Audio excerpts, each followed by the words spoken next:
मैं अपनी इस आदत से बहुत परेशान हो गया हूँ। पढ़ते वक्त मुझे सब कुछ याद रहता है और अगले दिन मुझे आधा याद रहता है, बाकी आधा भूल जाता हूँ। क्योंकि मैं पढ़ता तो हूँ मगर मेरा पूरा का पूरा ध्यान मोबाइल पे लगा रहता है। मोटिवेशनल वीडियो कई बार देखे मगर उनका असर 5 मिनट से ज्यादा नहीं रहता है। इसकी असली वजह अगर आपको समझना है तो वीडियो को एक बार एंड तक जरूर देखना, क्योंकि इस वीडियो के एंड में मैंने कुछ ऐसी गलतियां बताई हैं जो आप पढ़ते वक्त करते हो। तो चलिए फिर अब शुरू करते हैं। तो सबसे पहले समझने वाली बात तो ये है कि जो 14 से 25 की उम्र होती है ना, ये उम्र आपकी निखर सकती है या फिर बिखर सकती है। तो इस बात को ध्यान रखते हुए आप अपने आप से क्वेश्चन करो, ये जिंदगी मुझे क्यों मिली है और मैं इस जिंदगी में क्या करूंगा? आखिर मैं कब तक अपने माँ बाप के दिए हुए टुकड़ों पे पलूंगा?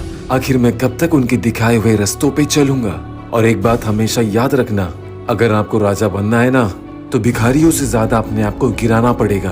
क्योंकि जब तक आप अपने आप को अहमियत देंगे, आप अपने आप को सबसे बेहतर समझेंगे, आप अपनी गलतियों को कभी समझ नहीं पाएंगे। गलतियां सुधारने के लिए गलतियां समझना बहुत जरूरी है, क्योंकि अगर आपको सूरज बनना है ना तो सूरज की तरह तपना आना चाहिए।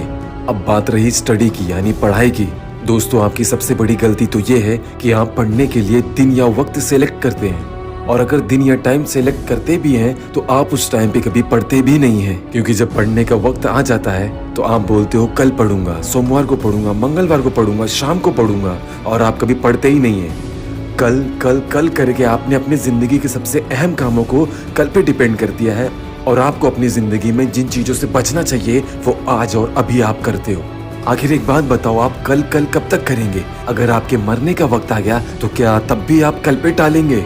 नहीं दोस्तों, पॉसिबल ही नहीं है। मौत किसी के लिए नहीं रुकती, उसी तरह वक्त किसी के लिए नहीं रुकता। और जब आपका पढ़ाई का वक्त बीत जाता है और लास्ट टाइम एग्जाम का आ जाता है, तब आप जरूरत से ज्यादा डरने लगते हो, घबराने लगते हो, और तब दोस्तों आपके पास वक्त कम होता है और मेहनत 100 गुना ज्यादा करना होता है। और उसी बीच आपको मोबाइल भी परेशान करता है, आपकी पढ़ाई में बार बार बाधा बन के आपके सामने आ जाता है। तो क्या आप अभी भी इन बातों से इनकार करेंगे?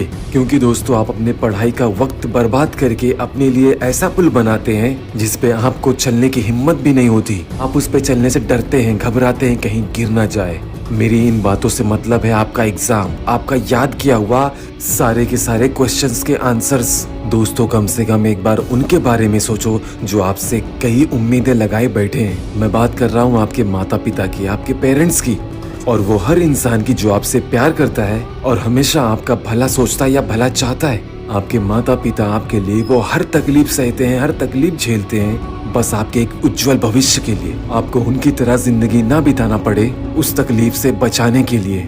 और आप उनके लिए 5 मिनट या 15 मिनट पूरे मन से पढ़ भी नहीं सकते। दोस्तों, आज ही सोच लो कि आपको जिंदगी में क्या करना है, नहीं तो जिंदगी को पूरा पता है कि आपके साथ क्या करना है। तो दोस्तों, सबसे पहला स्टेप है अपने मोबाइल से वो सारी चीजें डिलीट कर दो जिसका आपके गोल से कोई दूर दूर तक लेना देना नहीं है। मोबाइल की तरफ बार बार ध्यान देना या फिर बार बार उठाना बंद कर दो। जब बहुत ज्यादा ही जरूरत हो तभी मोबाइल का इस्तेमाल करें। और अगर आप पढ़ाई में कमजोर हैं तो कोई बात नहीं। लोग कहते हैं मैं पढ़ना तो चाहता हूँ लेकिन मेरा मन लगता नहीं है। तो दोस्तों, मैं आपको सिंपल सी एक सीधी सी बात बोलूंगा, आपका मन ना लगने की सिर्फ एक ही वजह है, क्योंकि आपने अपना सच्चा वाला मन मोबाइल के ऊपर रख दिया है, डिस्ट्रैक्ट करने वाली चीजों के ऊपर रख दिया है। इसके लिए आपका मन भाग भाग के, दौड़ दौड़ के उन्हीं की तरफ भागता है। और दोस्तों, आपको बस इतना करना है कि अपना वो सच्चा वाला मन आपको बुक्स से और किताबों से लगा लेना है। आप वो कैसे करेंगे या कैसे कर पाएंगे वो आप समझो, क्योंकि जब आप रास्ते ढूंढेंगे तो रास्ते मिलेंगे। क्योंकि आसानी से मिल जाने वाली किसी भी चीज की कदर नहीं होती, चाहे वो कोहिनूर हीरा ही क्यों ना हो।